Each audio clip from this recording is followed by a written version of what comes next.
इस वीडियो को लाइक करें, हमारे चैनल को सब्सक्राइब कर बेल आइकन ज़रूर प्रेस करें न्यू नोटिफिकेशन सबसे पहले पाने के लिए। मित्रों, दिग्विजय देश की आवाज़ वॉइस फॉर वॉइसलेस में आपका बहुत बहुत स्वागत है। आज मैं हूँ फरीदाबाद स्थित NHPC के कॉम्प्लेक्स में और मेरे साथ हैं यहाँ के बहुत ही मेधावी यशस्वी chairman cum managing director Shri Abhay Kumar Singh. Sir, आपका बहुत बहुत स्वागत है हमारे चैनल में। मित्रों, आज हम इनसे हाइड्रो पे बात करने वाले हैं क्योंकि इनका पूरा कैरियर इसी में रहा और जो इनकी प्रतिष्ठा है वो इस बात की है कि ये टीम वर्क में बिलीव करते हैं और एक स्ट्रॉन्ग टीम बनाने में बिलीव करते हैं, यानी अपने यहाँ के अपने फेलो एसोसिएट्स की पूरी स्ट्रेंथ को पूरी तौर से उसका इस्तेमाल करना देश हित में, यही इनकी प्रायोरिटी रही है अभी तक की। तो आम जनता बहुत सारी इश्यूज़ को नहीं जानती है और उनके मन में जिज्ञासा होती रहती है कि देश की इतनी बड़ी संस्था है, इसमें क्या हो रहा है, हाइड्रो की दुनिया में क्या हो रहा है। और अभय जी चूँकि उत्तर प्रदेश से आते हैं तो वहाँ के लोग भी सोचते हैं कि भाई क्या हो रहा है। तो इन्हीं क्या हो रहा है यानी हाइड्रो में क्या हो रहा है, इसी इश्यूज़ पे आज हम इनसे बात करने वाले हैं। और इनकी जो पर्सनालिटी है उसके लिए एक शेर सबसे पहले आपको सुनाते हैं जो कि मेरी एक तरह से आदत में शुमार है कि ये कैंचियाँ क्या कतरेंगी मेरे परों को, मैं परों से नहीं हौसले से उड़ा करता हूँ। तो सर, ये शेर मैंने आपके ऊपर कहा है और दुनिया जानती है कि आप बहुत हौसले वाले हैं। सर, ये बताइए कि हाइड्रो का इंडिया में क्या फ्यूचर है? हाइड्रो का बहुत ही फ्यूचर अच्छा है। आपको जीने के लिए अग्नि, हवा और पानी तीनों की ज़रूरत है जी। तो अगर आप ये कहें कि हाइड्रो की क्या और फ्यूचर है तो हाइड्रो के बिना मैं कहूँगा कोई फ्यूचर ही नहीं है जी। तो पावर सेक्टर में हाइड्रो हमेशा इम्पोर्टेंस पाया है, पा रहा है और पाएगा। नहीं, ये जो अभी बात हो रही है कि सोलर आ गया तो इसकी कम हो जाएगी या नए प्रोजेक्ट्स नहीं लग रहे हैं, ये सब क्या मतलब? बहुत जगह हाइड्रो पे काम हो रहा है, बहुत तेज़ी से हो रहा है, नए प्रोजेक्ट्स भी आ रहे हैं जी। जो प्रोजेक्ट्स रुके हुए थे वो चालू हो रहे हैं जी। और जो चल रहे थे उनमें तेज़ी आ रही है। तो हाइड्रो में बहुत अच्छा काम हो रहा है और ये सरकार हाइड्रो के लिए बिल्कुल समर्पित है। हमारे मंत्री जी श्री RK सिंह साहब जी। हमेशा हाइड्रो की बात करते हैं, ग्रीन एनर्जी की बात करते हैं, क्लीन एनर्जी की बात करते हैं, वाटर सिक्योरिटी की बात करते हैं। और जो हाइड्रो से जो सबसे बड़ा फ़ायदा है एक सिर्फ एनर्जी का नहीं है, जहाँ भी हाइड्रो प्रोजेक्ट बनते हैं आपको पता है कि ये काफ़ी रिमोट एरिया में देश के हिस्से में बनते हैं, जहाँ के ट्राइबल्स लोग हैं या लोग उस तरह के हैं जहाँ पे सुविधाएं ज़्यादा अच्छी नहीं रही हैं, जहाँ सड़कें अच्छी नहीं रही हैं, स्कूलिंग की व्यवस्था नहीं है जी। मेडिकल की फैसिलिटीज़ नहीं है जी। जहाँ पे भी हाइड्रो हम बनाए हैं बना रहे हैं वहाँ पे चीज़ें अपने आप बननी शुरू हो जाती हैं, जिसके लिए अलग से किसी को बजट की ज़रूरत नहीं होती है जी। तो हाइड्रो प्रोजेक्ट का तो किसी से मुकाबला ही नहीं है। सर, ऐसा कहते हैं कि जहाँ NHPC या कोई भी हाइड्रो प्रोजेक्ट जाता है तो वहाँ के पहले ट्राइबल लोग आसानी से अपनी जगह देने को तैयार नहीं होते।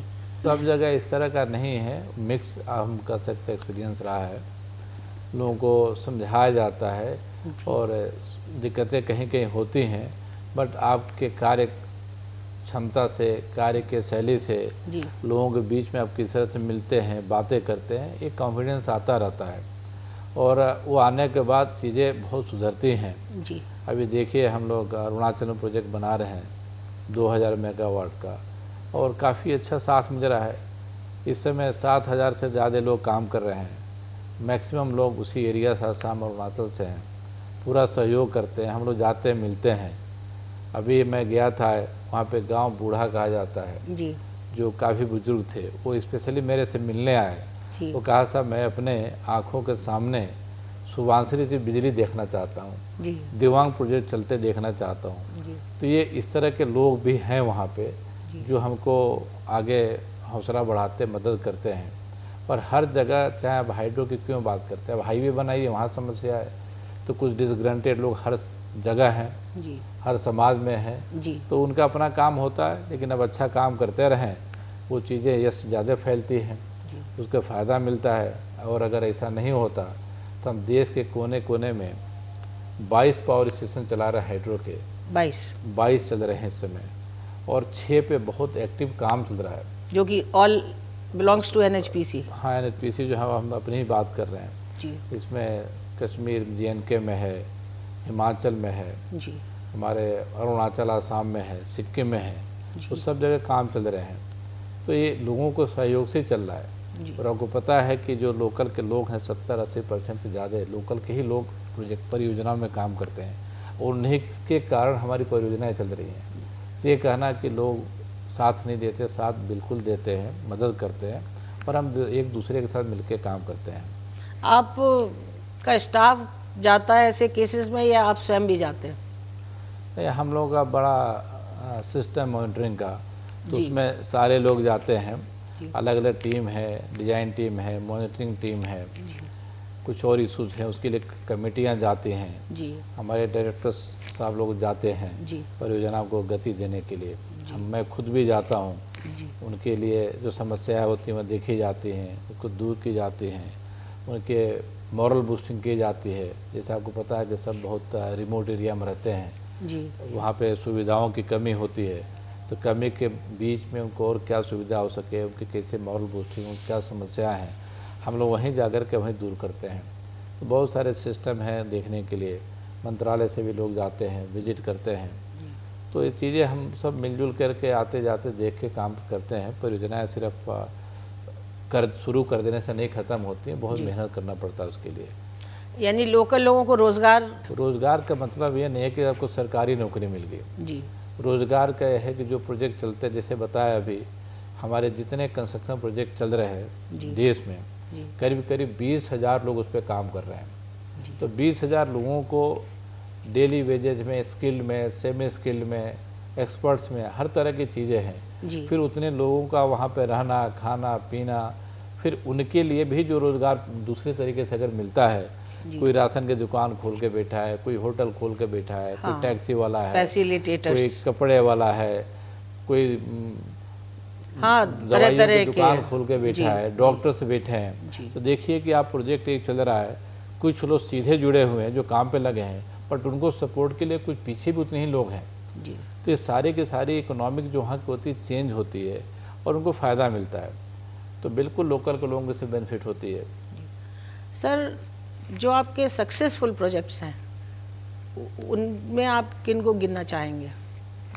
हमारे काफ़ी चैलेंजेस भरे प्रोजेक्ट होते हैं हिमालय में, तो हर एक का एक अलग रहा है, हर जगह की समस्या अलग थी। तो हम ये कहें कि कोई एक सक्सेस प्रोजेक्ट है तो थोड़ा मुश्किल होगा।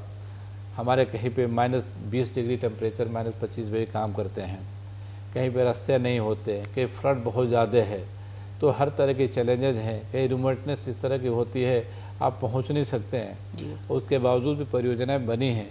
कुछ एक दो परियोजनाएं कुछ ज़्यादा हमारी विलम्ब हो गई, जैसे सुबांसरी NGT के कारण हो गया, लोगों को कुछ ये सर ये बहुत ज़्यादा प्रोजेक्ट लेट हुआ ना आपका? तो हाँ, इसमें थोड़ा सा ज़्यादा समय 9 साल तक, 9.5 साल तक हम काम नहीं कर पाए। पार्वती प्रोजेक्ट हमारा हिमाचल का था, चल रहा है, अब जल्दी वो भी पूरा होने वाला है, बट इनमें कुछ समय से ज़्यादा विलम्ब हो गई, कारण कई सारे थे।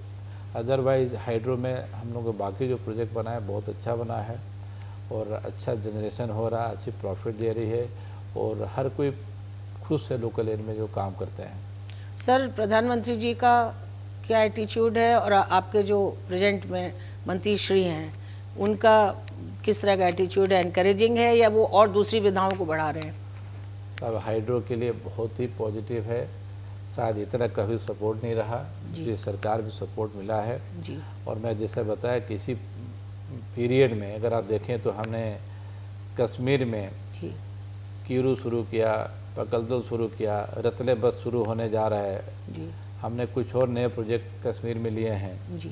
और अरुणाचल बंद प्रोजेक्ट था 9.5 साल तक, इसी सरकार के हस्तक्षेप से, मदद से हम उसको शुरू कर पाए। अभी तक सबसे बड़ा, उससे भी बड़ा प्रोजेक्ट 2880 मेगावाट का दिमाग प्रोजेक्ट हम करने जा रहे हैं। अरुणाचल में अभी थोड़े दिन ही पहले और सारे नए प्रोजेक्ट मिले हैं, सिर्फ हम ही को नहीं, एनएचपीसी को नहीं मिला है, जी दूसरे भी जो हाइड्रो पीएसयूज हैं उनको भी मिला है। जी तो बहुत बड़ा सहयोग मिल रहा है। हमारे यहाँ किसी फंड की कमी नहीं है हाइड्रो के लिए, सारे क्लियरेंसेस फास्ट होते हैं जी और हर महीने में जी सेक्रेटरी लेवल पे मीटिंग होती रही, मंत्री जी खुद मीटिंग लेते हैं। जी जैसे आज भी मीटिंग थी जी हाइड्रो के ऊपर में। जी तो हाइड्रो के लिए हर कोई प्रयासरत है, कितनी जल्दी शुरू हो सके, जो शुरू हो गए कितनी जल्दी पूरा हो सके, इस तरह का सहयोग मिल रहा है। और इससे हमारे अधिकारियों कर्मचारियों में खुशी है। जी पहले हमें दौड़ना पड़ता था सहयोग के लिए, जी अब हमको सहयोग देने के लिए सरकार हम लोग को पकड़ के काम करने के लिए कह रही है। तो देखिए दोनों में फ़र्क है। तो इसलिए हम लोग को बहुत मज़ा भी आ रहा है जी कि हमें इतना सपोर्ट मिल रहा है कि हम चीज़ों को जल्दी से जल्दी पूरा करें, चलाएं। सर, आपका तो एक लंबा कैरियर रहा है इसमें। जो हमारे देश की पावर रिक्वायरमेंट है उसमें एनएचपीसी कितने % कंट्रीब्यूट करता है देखिए या कर सकता है आने वाले दिनों में? हाइड्रो हमारी पूरे देश में जो क्षमता है जी 1,48,000 मेगावाट की है, जिसमें हम करीब 55,000 मेगावाट अभी तक कर पाए हैं। अच्छा एनएचपीसी का 7,000 मेगावाट है। जी तो अगर आप मेगावाट में देखें तो आपको बहुत बड़ा सा नहीं दिखेगा, बट अगर आप देखें कितने लोकेशन से बनाए हैं, जी जैसे अगर एक नदी में पानी 100 मेगावाट बनाने का है तो हम वहाँ पे 100 मेगावाट ही बना सकते हैं, वहाँ पे 110 भी नहीं बना सकते हैं। जी तो इस चीज़ को टैप करना और उसको फिर क्लीन एनर्जी में जनरेट करना, वो हम काम कर रहे हैं। और जो सबसे बड़ी बात है, हाइड्रो की लाइफ बहुत लंबी है। जी अभी सरकार ने 35 साल से इसको 40 साल किया, पहले 35 साल मांग के चलते थे, और 40 के बाद भी हम लोगों ने एक प्रोजेक्ट को अभी रिनोवेट किया है बहुत थोड़े खर्चे में, वो फिर 40 साल चलेगी। जी कुछ प्रोजेक्ट है जो 100 साल से ज़्यादा के है देश में चल रहे हैं। तो हाइड्रो की लाइफ बहुत अच्छी है और क्लीन एनर्जी है। तो हाइड्रो की सिर्फ आप क्या मेगावाट से मत सोचिए, उसकी एडवांटेजेस को सोचिए। पिकिंग पावर, बैलेंसिंग पावर के लिए बेस्ट पावर है। जी तो ये सारी सब चीज़ें हैं। तो हाइड्रो की हमारी अभी जितनी क्षमता है हम उसको धीरे धीरे आगे बढ़ रहे हैं बनाने के लिए, और जो बैलेंसिंग के लिए जितनी ज़रूरत है सरकार को, उसकी मदद मिल रही है, हम करते रहेंगे। सर, क्या आपके नियर बाई जो हमारी कंट्रीज़ हैं जैसे भूटान है या नेपाल है, इन एरियाज़ में भी आपके प्रोजेक्ट्स हैं क्या? भूटान में हम लोगों ने प्रोजेक्ट बनाए थे, जी 2 प्रोजेक्ट बनाए थे। एक किरचू था, एक चूखा ट्रांसमिशन लाइन थी, फिर एक प्रोजेक्ट और बनाया जिसकी पूरी हम लोगों ने डिज़ाइन हमारी थी एनएचपीसी की, जी तो बन चुके हैं। अगर भूटान फिर हमसे कहने आता है तो निश्चित रूप से हम प्रयास करेंगे बनाने के लिए।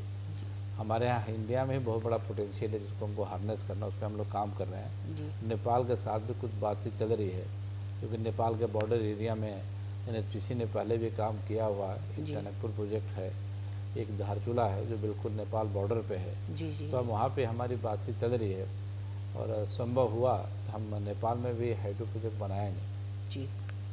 तो ये फिर एक तरह से आपके मुताबिक एक ये भ्रांति है कि हाइड्रो का फ्यूचर नहीं है और हाइड्रो प्रोजेक्ट्स नहीं बन रहे हैं, ये सब एक अफवाह है? बिल्कुल 100% अफवाह है। इससे आपको बताया गवर्नमेंट का बहुत बड़ा सपोर्ट है जी हाइड्रो के लिए। गवर्नमेंट इसकी चिंता करती है, मदद कर रही है, और सारे जो हाइड्रो डेवलपमेंट कॉर्पोरेशन है इस कंट्री के, चाहे सरकारी हो प्राइवेट हैं, सब उस पर काम कर रहे हैं। और आने वाले समय में आपको बहुत अच्छे अच्छे बड़े साइज के प्रोजेक्ट भी दिखेंगे। सर, अभी कितनी ज़रूरत है कंट्री की और कैसे पूरी होगी? देखिए कंट्री की ज़रूरत बढ़ती रहती है। जी आप जितना एडवांस होंगे, जी जितनी रिक्वायरमेंट बढ़ेगी, तो बिजली की भी क्षमता बढ़ेगी। बट अभी बिजली हमारे पास सरप्लस में है। सरप्लस है। 3,83,000 मेगावाट की क्षमता है देश की, और हम चला रहे हैं। लेकिन जिस तरह से स्टार्टअप आ रहा है, मेक इन इंडिया की बात हो रही है, आत्मनिर्भर की बात हो रही जी है, तो बहुत सारी इंडस्ट्रीज इंडिया में आ रही हैं। तो जितनी इंडस्ट्री आएंगी, चीज़ें ग्रोथ होंगी, तो हमको पावर भी चाहिए। तो उसके हिसाब से फिर पावर साथ साथ हम ऐड करते जाते हैं। तो काफ़ी डिटेल इसकी स्टडी चलती रहती है। तो पावर की कभी कमी नहीं होनी है, नहीं होगी। कभी नहीं होनी है। अभी देखिए रिन्यूएबल पे ग्रीन एनर्जी के लिए 500 गीगावाट का 2030 तक करने के लिए माननीय प्रधानमंत्री जी का डिक्लेरेशन, उस पर काम चल रहा है। तो हमारे यहाँ पावर की कभी शॉर्टेज नहीं होने वाली है। जी। और बहुत अच्छी बात है कि जिस कंट्री की पावर जितनी ज़्यादा बढ़ती जाएगी सुनिश्चित उतनी ज़्यादा ग्रोथ हो रहा है। तो ये बहुत एक पॉजिटिव साइन है जो कि हमारे देश में हो रही है। सर एक बात और कि जो मशीनरी है, लोग कह रहे हैं कि जब से हमारे प्रधानमंत्री के रूप में माननीय मोदी जी आए हैं तब से इंडिजीनियस मशीनों का बोलबाला बढ़ा है, तो क्या हमारे इस फील्ड में भी बढ़ा है? बिल्कुल, हम लोग काफ़ी कुछ चीज़ें अब हिंदुस्तान में बननी शुरू हुई हैं। जी। और जो नहीं भी बनाते थे, बाहर की कंपनियां अब हिंदुस्तान में आ रही हैं जी। कि इस तरह का बिजनेस है कि हम बनाएं।